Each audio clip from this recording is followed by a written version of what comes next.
বাংলাদেশের রাজনীতির আকাশে কালো মেঘ দেখা দিয়েছে। কারণ হলো, ধরে নেওয়া হয় যদি যেন-তেন আকারে একটা নির্বাচন হয় কিংবা প্রবল প্রতিযোগিতার মধ্যে একটা নির্বাচন হয়, সেটা তত্ত্বাবধায়ক সরকার হোক কিংবা জাতিসংঘের অধীনে হোক, আজ হোক কাল হোক, সেই নির্বাচনে নিরঙ্কুশ সংখ্যাগরিষ্ঠতা নিয়ে রাষ্ট্র ক্ষমতায় আসবে বাংলাদেশ জাতীয়তাবাদী দল বিএনপি। এটি আমরা সবাই জানি। এটা জানার জন্য খুব বেশি অঙ্ক জানার দরকার নেই। তো সেক্ষেত্রে এই মুহূর্তে সবচেয়ে আনন্দে থাকার কথা এই দলের নেতা এবং কর্মীদের।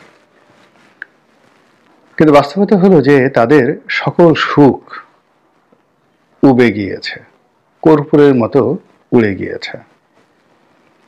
2024 সনের আগস্ট মাসের 5 তারিখে যে দ্বিতীয় বিপ্লব হলো, সেই বিপ্লবের পরে বাংলাদেশে যারা দলগতভাবে খুশি হয়েছিলেন, তাদের মধ্যে সঙ্গতের কারণেই বিএনপি 1 নম্বর। এর কারণ হলো তারা ক্ষমতায় আসছে। অনেক নেতাকর্মী তৃণমূল পর্যায়ে তাদের আনন্দ উচ্ছ্বাসের কোনো সীমা পরিসীমা ছিল না। দলের যারা শীর্ষ নেতৃবৃন্দ রয়েছেন তারা ভাষণ দিচ্ছিলেন, বক্তৃতা দিচ্ছিলেন ঠিক এমনভাবে যেন তারা ক্ষমতায় এসে যাচ্ছেন। কাজেই কোনো নেতাকর্মী যেন বাড়াবাড়ি না করে, কেউ যেন এমন কোনো কর্মকাণ্ড না করে যাতে করে তাদের সুনামহানি হয় এবং ভোটের ময়দানে ভোট পেতে তাদের কোনো কষ্ট হয়। কেউ কেউ একটু বাড়াবাড়ি করার চেষ্টা করেছেন।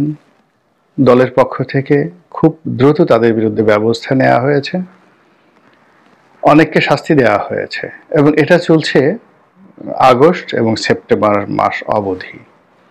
কিন্তু অক্টোবর মাসে এসে এবং নভেম্বর ডিসেম্বরে এসে এই বিষয়গুলো ক্রমশ জটিল থেকে জটিলতর হতে থাকে। বিএনপি যে জিনিসগুলো কখনো ভাবেনি, স্বপ্নেও যে বিষয়গুলো কল্পনা করেনি, সেই ঘটনাগুলো ম্যাটিকুলাসলি একটার পর একটা ঘটে যাচ্ছে। এর ফলে কি হলো, বিএনপি খুব তাড়াহুড়ো করে নির্বাচন দেওয়ার জন্য দাবি তুলেছে। অথচ বিএনপি প্রথম থেকে বলছিল যে সরকারকে একটি যৌক্তিক সময় দেওয়া হবে প্রয়োজনীয় সংস্কার সাধনের জন্য। এটি 2 বছর হতে পারে, 2.5 বছর হতে পারে, স্বাভাবিকভাবে। কিন্তু সরকার যদি ভালোভাবে সবকিছু চালাতেন এবং কোনো কিছুর মধ্যে যদি বৈসাদৃশ্য না দেখা যেত, তাহলে এই যে বিএনপি যে যৌক্তিক সময়, এটি 5 বছর হলেও কিন্তু বিএনপির কোনো আপত্তি থাকতো না। এইটার আমি নিজের সাক্ষী। এর কারণ হলো, যখন জনাব তারেক রহমান সাহেবের সঙ্গে আমার কথা হয়েছে একাধিকবার, সেটা এই 2024 সালের যে আমির নির্বাচন, সেই নির্বাচনের পরে এবং সেই নির্বাচনের আগে আমরা যে আলোচনা করেছি, সেখানে উনি যেটা বলার চেষ্টা করেছেন যে যখন শেখ হাসিনার পতন হবে টুমরো, তখন একটা ইন্টারিম গভর্নমেন্ট দরকার হবে। সেটা মিলিটারি আসুক বা তত্ত্বাবধায়ক আসুক বা অন্য যে কোনো ফর্মে আসুক, এবং পুরো পরিস্থিতিটিকে স্বাভাবিক করার জন্য তাদেরকে একটা সময় দিতে হবে। এর কারণ হলো, রাতারাতি যদি বিএনপি ক্ষমতায় আসে, আওয়ামী লীগের পরে জাস্ট রাতারাতি যদি ক্ষমতায় আসে, তাহলে নেতাকর্মীদের মধ্যে যে প্রতিশোধ স্পৃহা কাজ করবে, এটি দল ক্ষমতায় থাকলেও এটা নিয়ন্ত্রণ করা সম্ভব হবে না। এর ফলে দলের অস্তিত্ব প্রশ্নের মুখোমুখি হবে এবং সারা দুনিয়াতে বিএনপির একটা বদনাম হবে। এটা স্বয়ং তারেক রহমান সাহেব কিন্তু একাধিকবার বলেছেন। তো কাজেই 2 বছর থেকে 3 বছর অথবা 5 বছর ধৈর্য ধারণ করার মতো একটা মানসিক প্রস্তুতি জনাব তারেক রহমান সাহেব এবং তার যারা শীর্ষ নেতৃবৃন্দ রয়েছেন তাদের মধ্যে ছিল। তো সেই ধৈর্যটা কেন অধৈর্যে পরিণত হলো, এটা হলো প্রথম প্রশ্ন। দ্বিতীয়ত হলো যে সরকার প্রথম থেকে নির্বাচন নিয়ে নানা রকম ছলচাতুরি করছে, সব কথা বলছে, দুনিয়ার এমন কোনো কথা নাই তারা বলছেন না।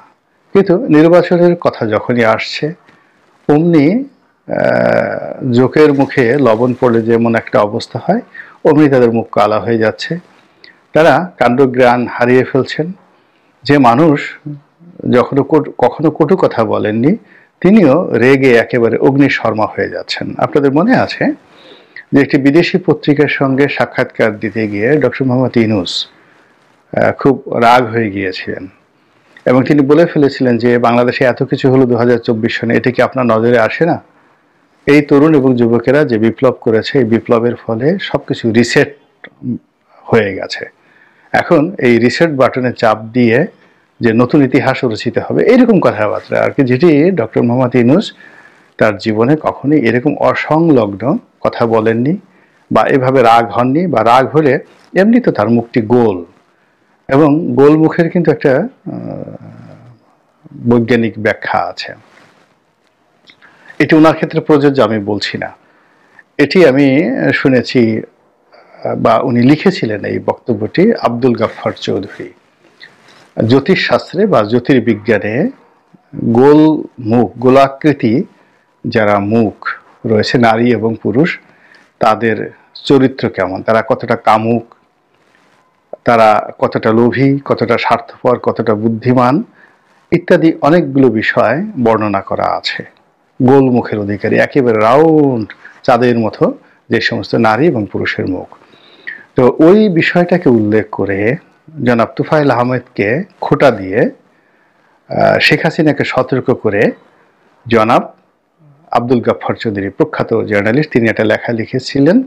ওই লেখার শব্দগুলো আমার এই মুহূর্তে কানে ভাসছে, আর বারবার ডক্টর মোহাম্মদ ইউনূসের যে গোল মুখ, ওই দৃশ্য আমার মনে পড়ছে। তো তিনি যখন রাগ হন, তার মুখ আরো গোলাকৃতি হয়ে যায়, এমনি চাঁদ মুখ। সেই চাঁদ মুখে অতিরিক্ত গোলাকৃতির কারণে পূর্ণিমার যে উদ্ভাস বা পূর্ণিমার যে জ্যোৎস্না, ওটা আরো বিকশিত হতে থাকে।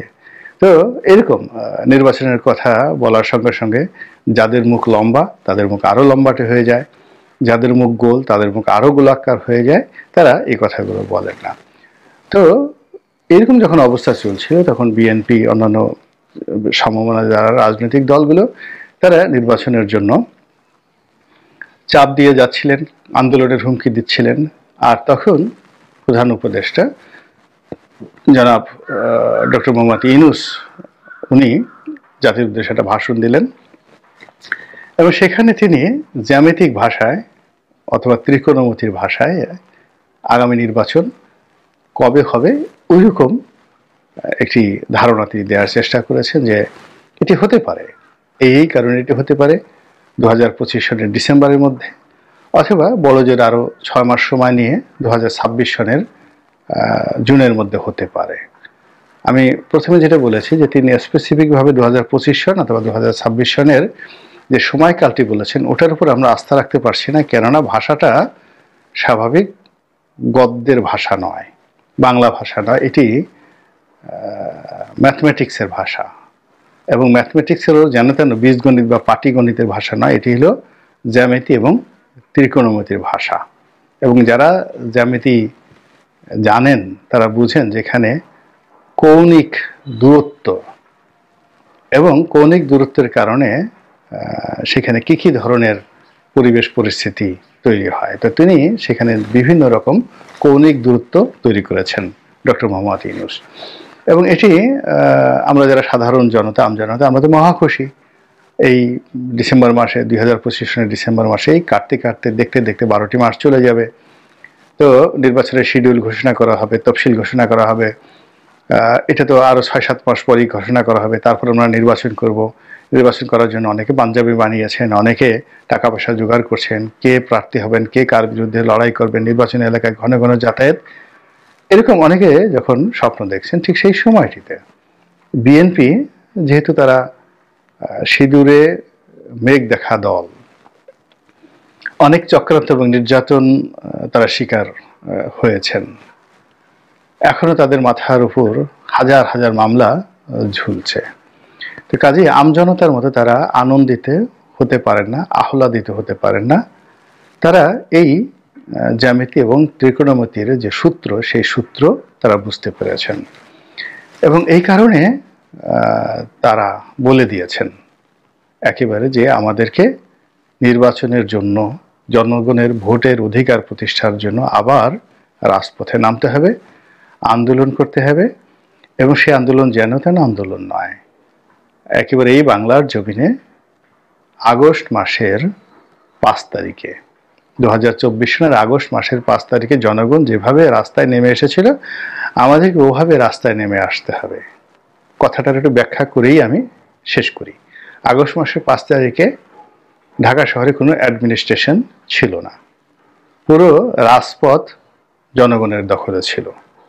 কাজেই উনি যে আন্দোলনের কথা বলছেন, সে আন্দোলন হলো 5 তারিখের এমন একটা আন্দোলন আগামী দিনে ডক্টর ইউনূসের বিরুদ্ধে হবে, যে আন্দোলনের কোনো প্রশাসন থাকবে না, পুরো শহর দেশ বিএনপি দখলে থাকবে।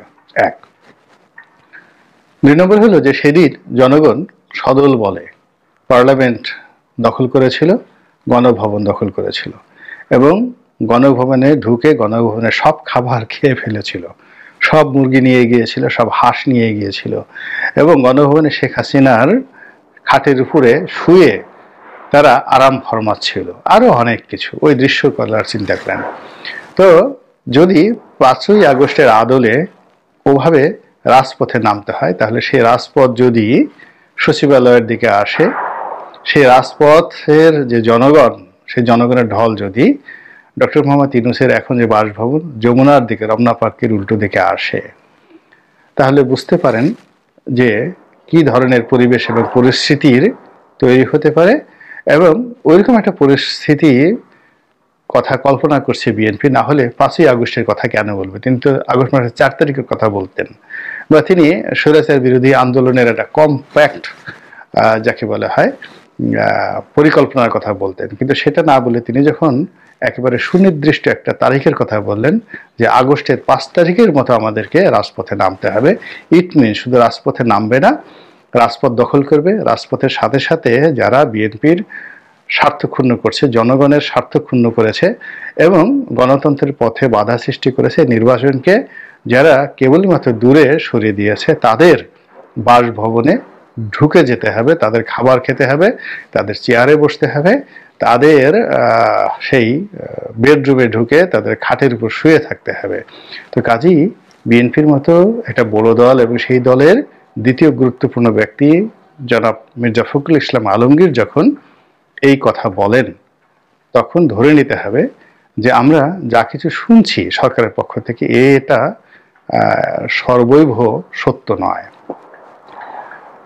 এর পেছনে অনেক কথা আছে। যা কিছু দেখছি তা পুরোপুরি সত্য নয়, এর পেছনে অনেক দৃশ্য এখানে হচ্ছে পর্দার আড়ালে, বা যা কিছু আমরা বুঝতে পারছি এর বাইরেও শতরঞ্চির বা দাবার অনেক যে চাল আমাদের রাজনৈতিক অঙ্গনে চালা হচ্ছে।